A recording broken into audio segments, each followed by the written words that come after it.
भारत माता के। मित्रों जरा जोर से, भारत माता के, भारत माता के।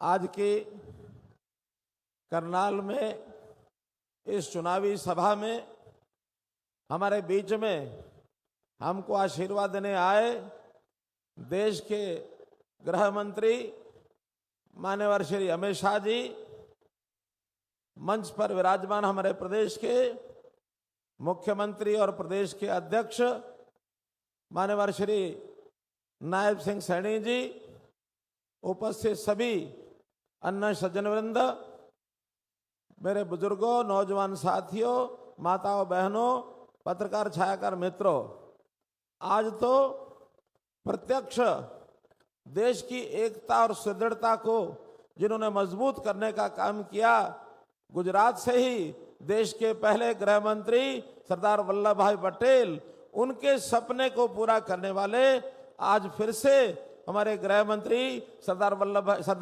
वल्लभ भाई पटेल की तरह हमारे भाई अमित शाह जी देश की एकता अखंडता को सुदृढ़ बनाने के लिए जिस प्रकार से धारा 370 को नेस्तनाबूद किया, मैं उनका हरियाणा की जनता की ओर से बहुत बहुत स्वागत करता हूं, अभिनंदन करता हूं। माननीय गृह मंत्री जी, करनाल दानवीर कर्ण की धरती है।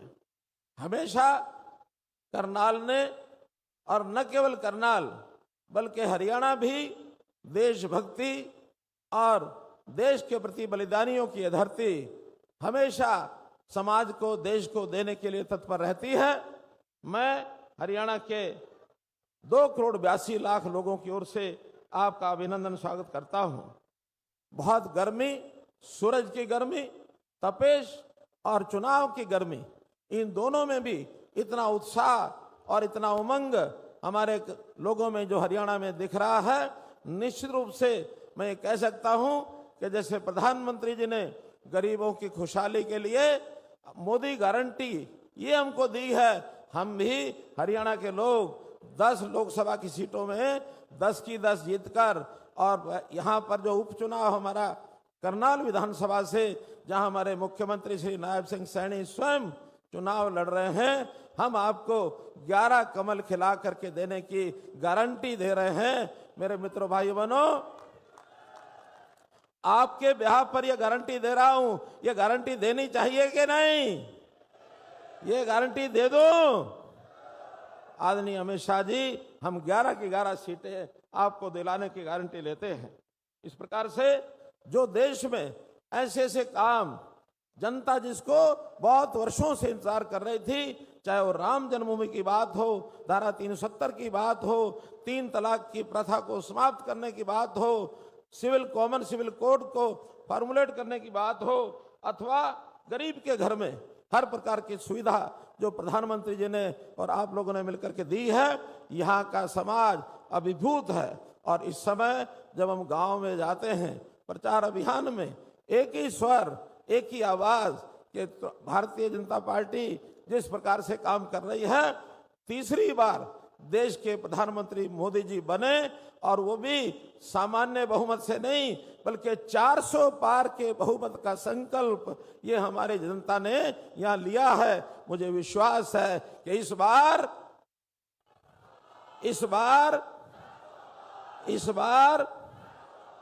तीसरी बार तो मैं तो यही कहूंगा कि जैसे देश भर में जो कुछ कांग्रेस में चल रहा है, बौखलाहट आई हुई है, केवल दिल्ली में बैठकर माँ बेटे की इच्छा को पूरा करने की उनकी एक मनस्थिति, ऐसे ही हरियाणा में बापू बेटा वो कहीं ना कहीं मुख्यमंत्री का सपना लेते हैं, माँ बेटा प्रधानमंत्री बनने का सपना लेते हैं। लेकिन जिस प्रकार का घटनाक्रम है, कांग्रेस को ये तबाह कर रहे हैं, नष्ट कर रहे हैं। और मैं तो ये भी कहता हूँ कि राहुल गांधी, वो कहते हैं महात्मा गांधी का मैं अनुयायी हूँ, महात्मा गांधी के बराबर तो पासंग भी नहीं है। हाँ, एक बात महात्मा गांधी जी की अवश्य वो पूरी कर रहे हैं। गांधी जी ने 1947 में कहा था कि कांग्रेस का काम जितना था हो चुका, अब कांग्रेस को समाप्त कर देना चाहिए। उस समय तो कांग्रेस के लोगों ने नहीं माना, लेकिन राहुल गांधी महात्मा गांधी के इस सपने को पूरा कर रहे हैं। इस समय कांग्रेस खत्म हो रही है। मैं तो यहां तक कहूंगा कि हमारे यहां मतदान 25 मई को हो। 25 मई कांग्रेस फिर गई, पिछली बार भी गई थी, इस बार भी जाएगी। 25 मई कांग्रेस फिर गई। 25 मई मैं तो आदरणीय गृह मंत्री जी आपको विश्वास दिलाता हूं कि लोकसभा के नाते 10 की 10 सीटें, करनाल लोकसभा एकदम सुरक्षित हाथों में है। बाकी सीटें भी हम जीत रहे हैं और साथ में ही करनाल विधानसभा, यहां भी कार्यकर्ताओं का जो उत्साह है, जनता का जो उत्साह है, एक तरफा ये लड़ाई है, निश्चित रूप से हम जीतेंगे। 4 जून को 11 कमल के फूल खिला करके आप लोगों की झोली में डालेंगे। मैं बहुत बहुत आपका आभार प्रकट करता हूं। बहुत बहुत धन्यवाद। धन्यवाद माननीय मनोहर जी। अब इसी कड़ी में मैं माननीय मुख्यमंत्री नायब जी से निवेदन करता हूं कि वो भी आए और अपने विचार रखें।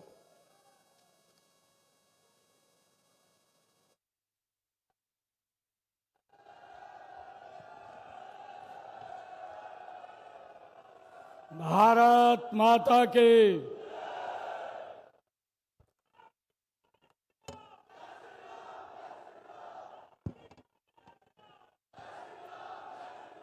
भारत माता के मंच पर विराजमान भारत के यशस्वी गृह मंत्री, जिन्होंने लंबे समय की देश की समस्या को एक झटके के अंदर समाप्त कर दिया, धारा 370 को, ऐसे यशस्वी गृह मंत्री आज करनाल की इस पवित्र भूमि पर आए हैं। आप सब करनाल के लोगों की तरफ से मैं आदरणीय अमित शाह जी का आज इस कर्ण की भूमि पर पधारने पर बहुत बहुत स्वागत और धन्यवाद करता हूं। जोरदार तालियों से आदरणीय अमित शाह जी का स्वागत करिए। मंच पर विराजमान हमारे करनाल लोकसभा के लोकप्रिय प्रत्याशी और हरियाणा के पूर्व मुख्यमंत्री आदरणीय मनोहर लाल जी और मंच पर विराजमान सभी पार्टी के हमारे पदाधिकारी, आज ये हम सब का सौभाग्य है कि आज करनाल में आदरणीय मनोहर लाल जी और मुझे यहाँ पर जो कमल का फूल आदरणीय नरेंद्र मोदी जी ने, आदरणीय अमित शाह जी ने दे करके आप सबके आशीर्वाद के लिए भेजा है। आज हम सबको आशीर्वाद देने के लिए आदरणीय अमित शाह जी यहाँ पर आए हैं। भाइयों, 25 मई को मतदान है और आप लोगों से एक अपील है कि एक करनाल में एक कमल का बटन दबेगा और उसकी ताकत दिल्ली में बैठे नरेंद्र मोदी जी के पास जाएगी। और जब मोदी जी के पास ये ताकत जाएगी तो इस देश की विकास की गति और तेज होगी। आदरणीय अमित शाह जी, मैं पूरे प्रदेश के अंदर जाने का मुझे अवसर मिला है और जहां पर भी मैं गया हूं, लोग एक ही आवाज, एक ही बात बोल रहे हैं कि 25 मई को जब मतदान होगा, 4 जून को रिजल्ट आएगा तो 11 के 11 कमल के फूल खिला करके आपकी झोली में डालने का काम ये हरियाणा प्रदेश के लोग दूसरी बार, भाइयों, 10 की 10 लोकसभा और एक विधानसभा के अंदर कमल का फूल खिला करके नरेंद्र मोदी जी को तीसरी बार प्रधानमंत्री बनाने का काम करेंगे। भाइयों, पिछले 10 वर्षों में हमारी सरकार ने, जो नरेंद्र मोदी जी के नेतृत्व में डबल इंजन की सरकार, ये गरीब के लिए काम किया है, महिलाओं के लिए ईमानदारी से काम किया है और युवाओं के लिए उनका विश्वास बढ़ाने का काम इन 10 वर्षों के अंदर किया है।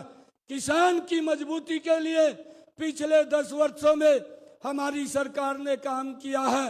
देश की समस्याओं का समाधान करने का काम इन 10 वर्षों के अंदर किया है। आज पूरे देश से एक ही आवाज आ रही है और देश के लोग बोल रहे हैं कि अब की बार 400 पार वोटें दे करके नरेंद्र मोदी जी को तीसरी बार प्रधानमंत्री बनाने का काम करेंगे। भाइयों, आज विपक्ष के पास मुद्दा नहीं है। आज झूठ केस हुए और झूठ बोल करके देश के लोगों को बरगलाने का काम करते हैं।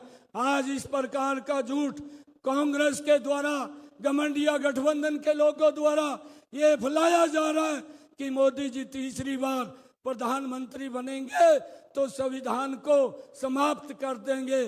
भाइयों, पिछले 10 वर्षों में ये देश संविधान के अनुरूप आदरणीय नरेंद्र मोदी जी के नेतृत्व में चला है और अगर संविधान को चोट पहुंचाने का काम किया है तो ये कांग्रेस के लोगों ने किया है।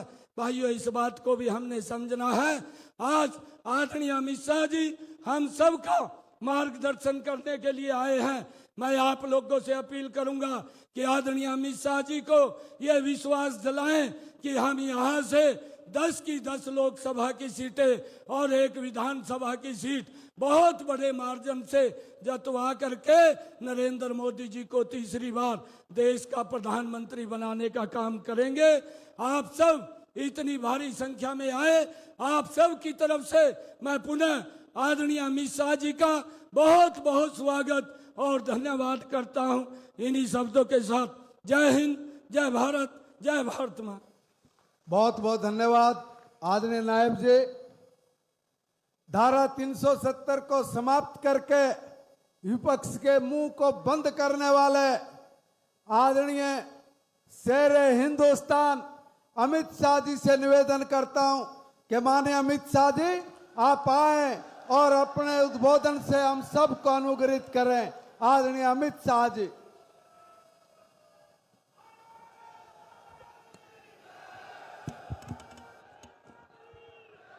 मेरे साथ बोलिए भारत माता की। क्यों भाई, करनाल वालों की आवाज को क्या हो गया है? 400 पार करना है या नहीं करना है? मोदी जी को तीसरी बार प्रधानमंत्री बनाना है या नहीं बनाना है? तो भले आदमी ऐसी आवाज नहीं चलती। मेरे साथ दोनों हाथ उठाइए, उठाइए अंत तक सभी लोग दोनों हाथ। विजय के संकल्प की मुट्ठी भींचे और प्रचंड आवाज से बोलिए जय श्री राम, जय जय श्री राम। आज इस सभा में मेरे साथ मंच पर उपस्थित श्रीमान मनोहर लाल खट्टर जी, हमारे लोकप्रिय मुख्यमंत्री नायब सैनी जी, श्री कृष्णलाल पवार जी, कार्तिकेय शर्मा जी, बहन अर्चना शर्मा जी, महिपाल डांडा जी, हरविंदर कल्याण जी, प्रमोद वीत जी, राम कुमार कश्यप जी, शिषपाल मेहता जी, रमेश कश्यप जी, भगवान दास कबीरपंथी जी और आज इस चिलचिलाती धूप में इतनी बड़ी संख्या में आए हुए प्यारे भाइयों बहनों माताओं और मेरे जिगर के टुकड़े जैसे युवा मित्रों, आप सभी को नमस्कार। भाइयों बहनों, आज मैं इस लोकसभा चुनाव शुरू होने के बाद पहली बार हरियाणा में आया हूं और दानवीर कर्ण की नगरी करनाल में आया हूं। पूरी हरियाणा की जनता को मैं हाथ जोड़कर प्रणाम करना चाहता हूं। मैं मेरी बात की शुरुआत मंजी साहब गुरुद्वारा पक्का पुल धाम, पाथरी माता मंदिर, चुलकाना धाम, हथीरा मंदिर, स्वामी भीष्म जी को भी प्रणाम कर कर मेरी बात की शुरुआत करना चाहता हूं। भाइयों बहनों, हरियाणा पूरे देश की भूख भांगने वाले कुछ राज्यों में से एक है। देश भर में अन्न के भंडार भरे रहते हैं, इसमें सबसे बड़ा योगदान मेरे हरियाणा के किसानों का है। इसके साथ साथ देश की सीमाओं की सुरक्षा, आज हम निश्चिंत होकर चैन की नींद सो रहे हैं, क्योंकि मेरा हरियाणा का वीर जवान सीमा पर भारत माता की रक्षा करता है। और तीसरा, खेल कोई भी हो, खेला कहीं भी जाता हो, राष्ट्रीय हो अंतरराष्ट्रीय हो, मेडलों की सूची देखिए तो मेरे हरियाणा के धाकड़ खिलाड़ी नंबर 1 दिखाई पड़ते हैं। और ये तीनों के लिए हमारे मोदी जी ने बड़े बड़े काम किए। सबसे पहले, इतने सालों से 1 रैंक 1 पेंशन हमारे जवान और उनके परिवार मांगते थे। कांग्रेस सरकार 40 साल से 1 रैंक 1 पेंशन का मसला हल नहीं करती थी। मैं हुड्डा साहब को पूछना चाहता हूं, 1 रैंक 1 पेंशन का मसला किसने लटकाया? हुड्डा जी, आपने ही लटकाया। हरियाणा वालों, मोदी जी ने आपने 14 में प्रधानमंत्री बनाते ही पहली ही टर्म में 1 रैंक 1 पेंशन को समाप्त करने का काम नरेंद्र मोदी ने किया। भाइयों बहनों, खेलों के लिए भी ढेर सारा इंफ्रास्ट्रक्चर, सुविधाएं, पारदर्शी चयन और अंतर्राष्ट्रीय ट्रेनिंग की व्यवस्था नरेंद्र मोदी जी ने की। इसका सबसे बड़ा फायदा मेरे हरियाणा के खिलाड़ियों ने उठाया है। हरियाणा के खिलाड़ियों ने, भाइयों बहनों, आज मैं जब आया हूं तब यहां से हमारे प्रत्याशी मनोहर लाल खट्टर जी के लिए आशीर्वाद मांगने के लिए आया हूं।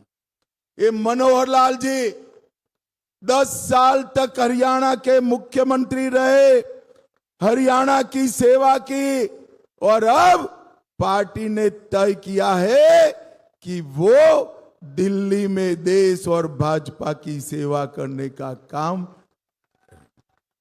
भाइयों बहनों, मैं आज कहना चाहता हूं बड़े मन से, क्योंकि मनोहर लाल जी की विदाई हो चुकी है और सैनी साहब मुख्यमंत्री बन गए, मगर मनोहर लाल जी ने पूरे हरियाणा में नौकरी बेचने का कारोबार बंद करने का काम अगर किसी ने किया तो मनोहर लाल जी ने किया। हर गांव में पोस्ट से अपॉइंटमेंट लेटर मिलने वाले युवा आज हमें दिखते हैं, और हरियाणा को विकसित बनाने का काम अगर किसी ने किया तो मनोहर लाल जी।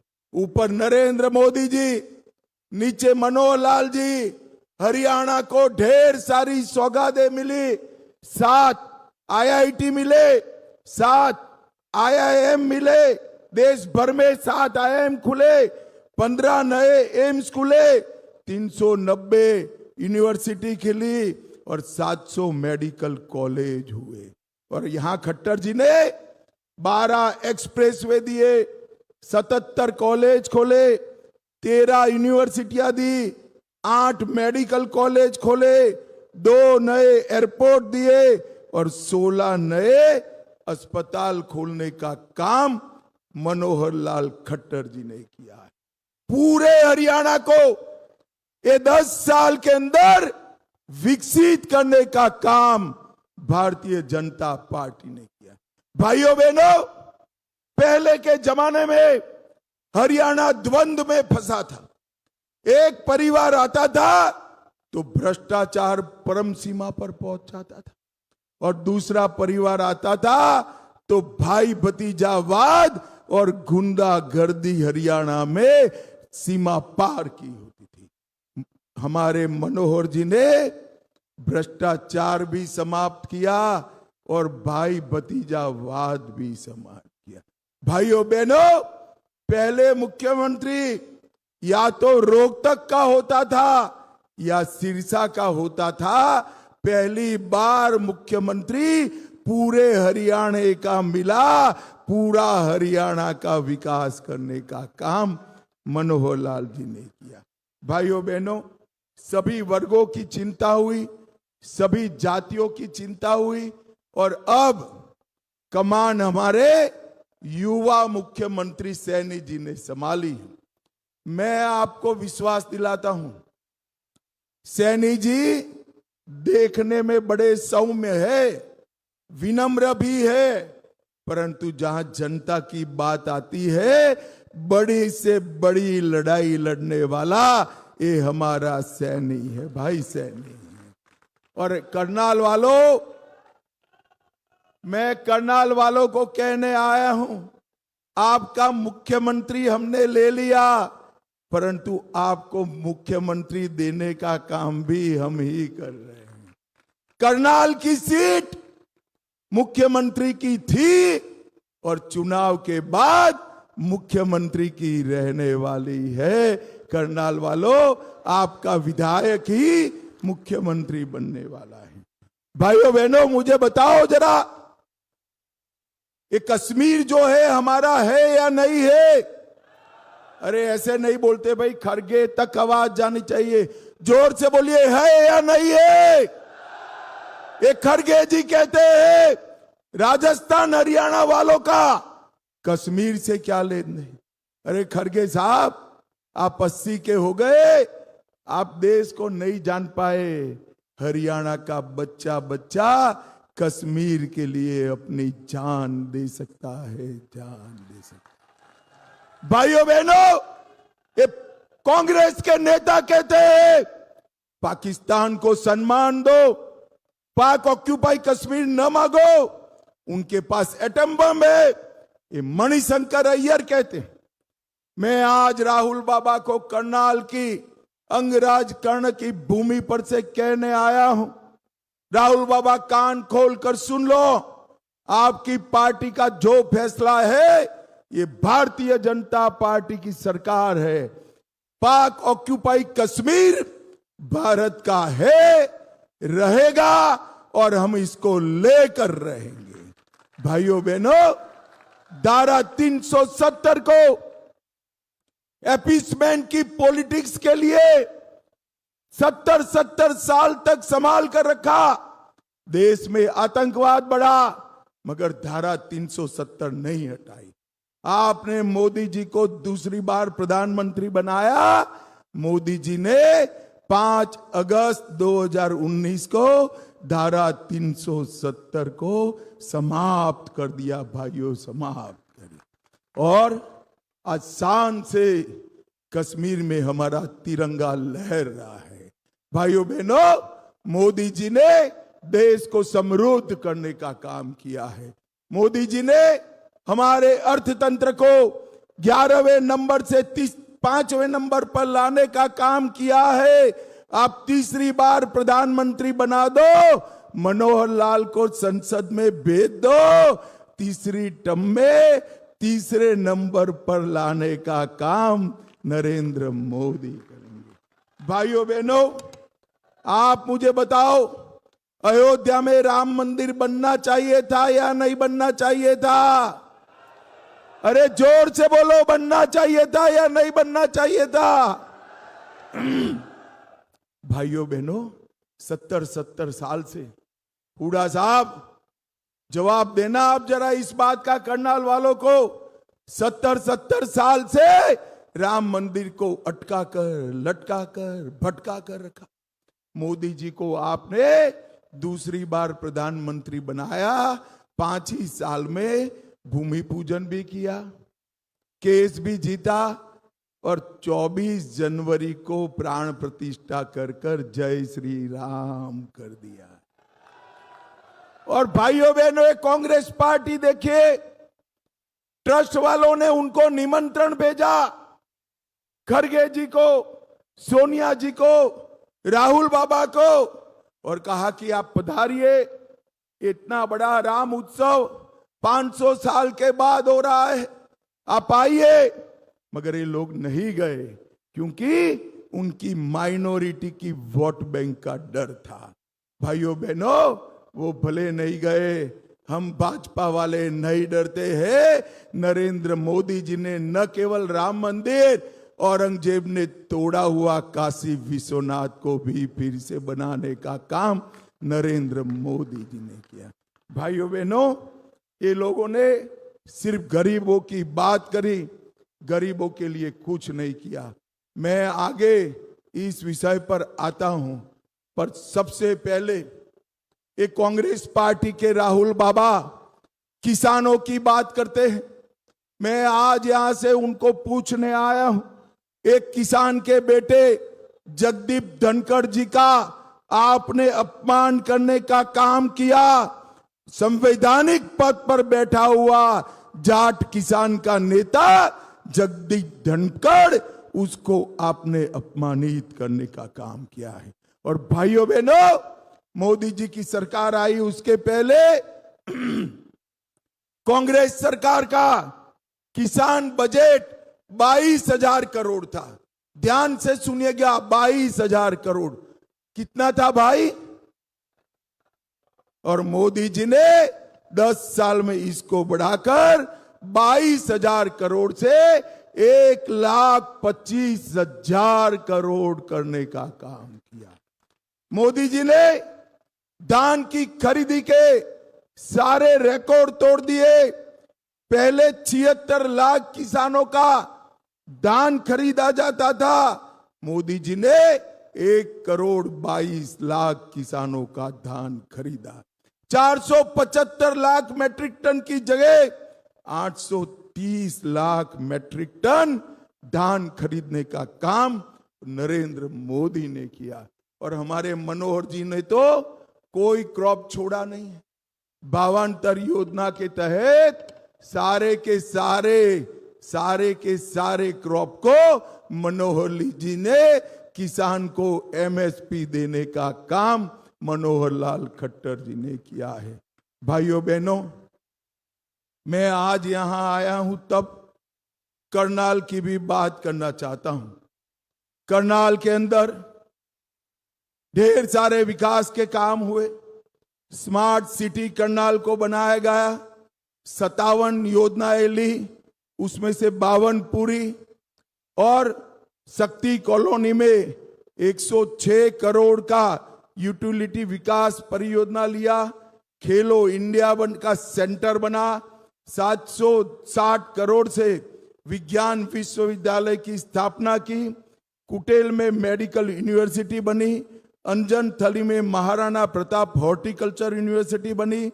भारत परिमाला योजना के तहत 1800 करोड़ का रिंग रोड दिया। 300 करोड़ रेलवे अंडरब्रिज और ओवरब्रिज बनाए। रैपिड रेल जल्दी से शुरू होगी और बैटल ऑफ पानीपत का म्यूजियम भी बनाने का काम हमारे मनोहर जी ने किया। भाइयों बहनों, जल जीवन मिशन के तहत एक ही विधानसभा में 1,33,000 गरीबों को नल से जल दिया। 40 सस्ती दवाइयों की दुकानें खोली। 40,000 गरीबों को शौचालय दिया। 36,000 माताओं को गैस का सिलेंडर दिया और 20 लाख लोगों को 5 किलो अनाज प्रति व्यक्ति प्रति माह मुफ्त में देने का काम नरेंद्र मोदी जी ने किया है। और करनाल वालों, मुझे बताओ भाई, कोरोना का दोनों टीका आपका लगा है या नहीं लगा है? अरे ऐसे क्या बोलते हो भाई? अगर दोनों टीका लगा है तो हाथ उठाकर बताओ, लगा है या नहीं लगा है? किसी को 25 पैसा भी देना पड़ा है क्या? मोदी जी ने कॉफी पिलाकर सामने से टीका लगाया ना। मोदी जी ने 130 करोड़ की आबादी वाले भारत को कोरोना का टीका लगाकर कोरोना से सुरक्षित करने का काम हमारे नरेंद्र मोदी जी ने किया है। और भाइयों बहनों, उस वक्त ये राहुल बाबा क्या कर रहे थे? राहुल बाबा कह रहे थे ये मोदी टीका है, मत लीजियो, बीमार हो जाओगे। ये तो अच्छा है, हरियाणा और करनाल वाले सुनते नहीं है, सबने टीका लगा दिया, देश भर ने लगा दिया। जब राहुल बाबा को मालूम पड़ा, पूरे देश ने ले लिया। एक दिन रात को बहन प्रियंका के साथ जाकर अंधेरे में खुद भी टीका लगाए। अरे शर्म करो, शर्म करो। कोरोना जैसी महामारी में राजनीति करते हो। राहुल बाबा, ये देश की ये परंपरा नहीं है। देश पर जब संकट आता है तो सब एकजुट होकर इसके सामने लड़ते हैं। आपने ओछे स्तर की राजनीति का परिचय दिया है। भाइयों बहनों, मोदी जी ही तीसरी बार प्रधानमंत्री बनने वाले हैं। परंतु मुझे बताओ, 1 मिनट के लिए सोच लो कि घमंडिया गठबंधन इंडी अलायंस को बहुमत मिला तो उनका प्रधानमंत्री कौन होगा? बताओ तो जरा, कोई नाम है? अरे करनाल वालों बताओ, कोई नाम है क्या? चलो मैं एक एक कर पूछता हूं। शरद पवार बन सकते हैं क्या? अरे जोर से हाँ ना बोलना भाई, बन सकते हैं क्या? ममता बनर्जी बन सकती है क्या? स्टालिन बन सकते हैं क्या? अरविंद केजरीवाल बन सकते हैं क्या?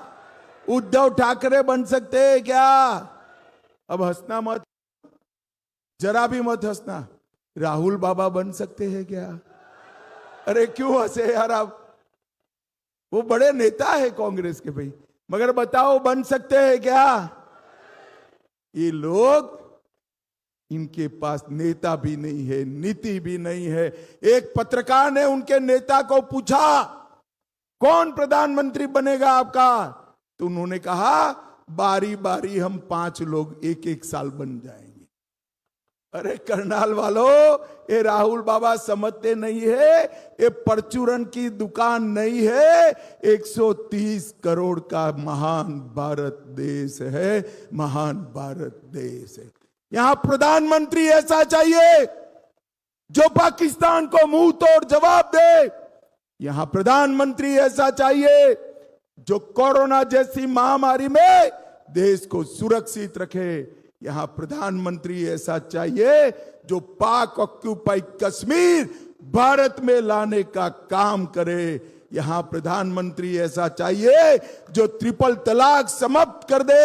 यहां प्रधानमंत्री ऐसा चाहिए जो देश से नक्सलवाद समाप्त कर दे। यहां प्रधानमंत्री ऐसा चाहिए जो यूसीसी लाने का काम करे। यहां प्रधानमंत्री ऐसा चाहिए जो भारत को दुनिया में नंबर 1 बनाए, नंबर 1 बनाए। और भाइयों बहनों, मुझे बताओ ऐसा आदमी कौन है? जरा बताओ तो, जरा जोर से बोलो, ऐसा प्रधानमंत्री कौन है? और जोर से बोलो, कौन है?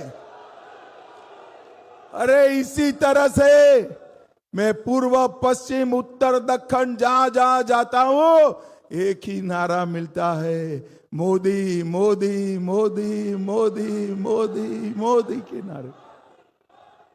और भाइयों बहनों, आज मोदी मोदी का नारा देश के विकास का एक विश्वास बन चुका है।